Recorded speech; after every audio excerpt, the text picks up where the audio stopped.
जय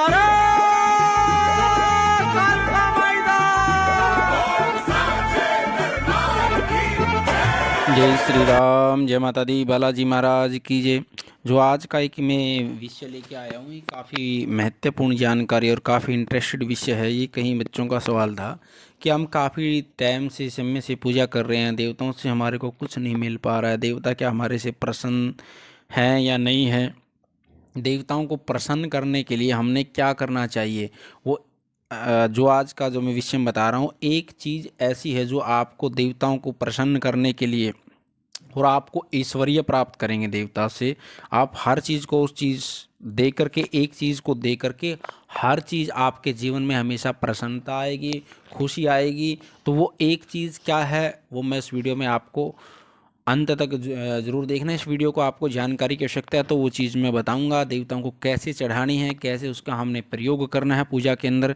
सबसे पहले हम देवताओं को स्नान कराते हैं, पूजा करते हैं। उसके बाद देवताओं को हम वस्त्र वगैरह, तिलक, चावल और मिष्ठान भी चढ़ाते हैं, फल फूल मिठाई सब चीज़ चढ़ाते हैं। और उसके बाद भी हम ऐसी कौन सी चीज़ है जो चीज़ नहीं चढ़ाते हम, और उस चीज़ के एक चीज़ के चढ़ाने से हमारे को जीवन में प्रसन्नता मिलती है, ऐश्वर्य मिलता है और खुशी मिलती है। ऐसी वो कौन सी वस्तु है जो हम भूल जाते हैं चढ़ाना? और क्या हमने उस चीज़ को देवताओं को लगातार चढ़ानी चाहिए? हमारे जीवन में खुशी के लिए उस चीज़ को लगातार करनी चाहिए? तो ये सब सवालों के मैं जवाब दूंगा आज आपको।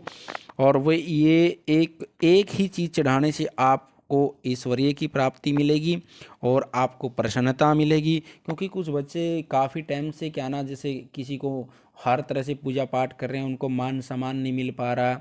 देवताओं को चढ़ाने के लिए किस किस सामग्री का हमने प्रयोग करना चाहिए, और वो ऐसी कौन सी चीज़ है जिस अलग अलग चीज़ों से चढ़ाकर भी हम अलग अलग चीज़ की प्राप्ति कर सकते हैं देवताओं को। भाई हमारे देवता भोग से खुश हो रहे हैं, प्रसाद से खुश हो रहे हैं, फूल माला से।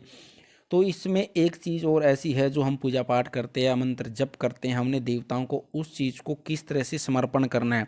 और भगवान को समर्पण करोगे तो आपके जीवन में हमेशा खुशी बनी रहेगी, खुशी ही खुशी आएगी आपके जीवन में।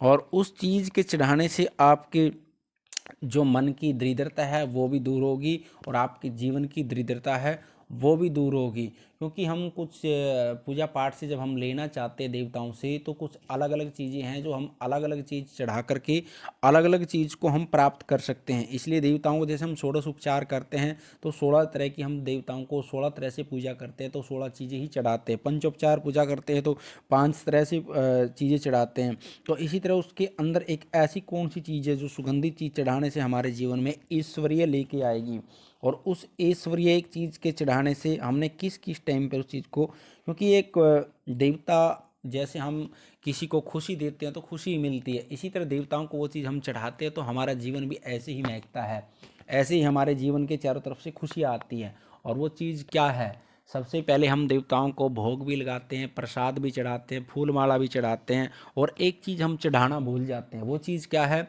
देवताओं को हमने सेंट या इत्र सेंट का जब हम प्रयोग करते हैं, सुगंधित चीज़ का, जितनी बार हम रोज़ पूजा करते हैं, स्नान कराते हैं, उसके बाद में हमने देवताओं को इत्र सेंट जो लेके आते हैं सुगंधित चीज़, जितनी भी हम देवताओं को फूल माला और इत्र सेंट चढ़ाएंगे, पुष्प और फूल और इत्र सेंट, उतनी ही हमारे जीवन में ऐश्वर्य की प्राप्ति होगी, उतना ही हमारे जीवन महकेगा, और उतनी ही हमारे जीवन में मान सम्मान बढ़ेगा।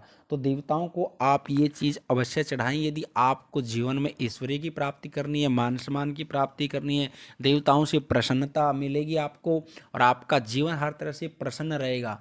क्योंकि जब हम वैदिक स्थिति से इन चीज़ों को लेके चलते हैं तो इसमें ये सबसे बड़ा एक जो चीज़ चढ़ाना, जो इत्र सेंट चढ़ाने का कारण ये है कि हमारे को देवताओं से ऐश्वर्य की प्राप्ति होती है, खुशी की प्राप्ति होती है, प्रसन्नता की प्राप्ति होती है।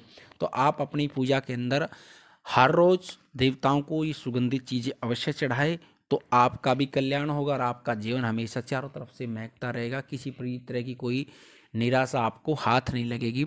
तो आज की वीडियो में इतना ही। यदि आपको जानकारी अच्छी लगी तो वीडियो को लाइक करें। और हमारा बालाजी दरबार लगता है यंत्र मंत्र तंत्र पूजा पाठ ज्योतिष की जानकारी के लिए आपको चैनल के माध्यम से मिलती रहती है। और जो बच्चे ऑनलाइन पूछा लेना चाहते हैं वो दरबार की व्हाट्सअप नंबर पर जानकारी ले सकते हैं। ऑनलाइन पूछा भी दी जाती है दरबार से, चौंकी से सीधा ऑनलाइन पूछा ले सकते हैं। आज की वीडियो में इतने। माँ भगवती और बालाजी महाराज की कृपा आपके परिवार पर बनी रहे। जय श्री राम, जय माता दी, बालाजी महाराज की जय।